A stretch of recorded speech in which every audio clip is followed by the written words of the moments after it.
যুক্তরাজ্যের জাতীয় নির্বাচনে কনজারভেটিভ পার্টির শোচনীয় পরাজয়ের দায় স্বীকার করে নিয়েছেন ব্রিটিশ প্রধানমন্ত্রী ঋষি সুনাক।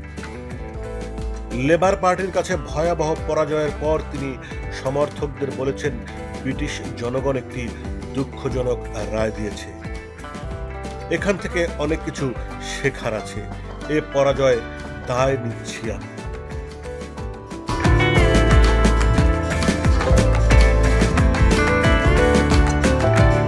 ওদিকে লন্ডনের কেন্দ্রীয় অঞ্চলে লেবার দলের নেতা ও আগামী প্রধানমন্ত্রী স্যার কিয়ের স্টারমার বলেছেন, পরিবর্তন শুরু হয়ে গেছে।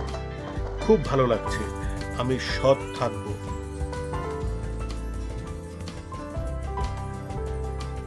শেষ খবর পাওয়া পর্যন্ত ৬৫০টি আসনের মধ্যে কমপক্ষে ৫০০ আসনের ফল ঘোষণা করা হয়েছে ইতিমধ্যে।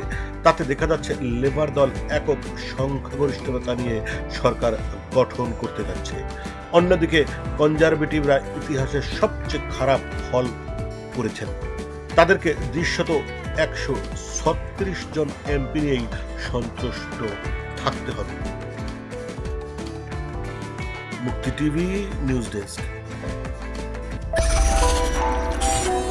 আপনারা দেখছেন আমেরিকা থেকে সম্প্রচারিত মুক্তি টিভি।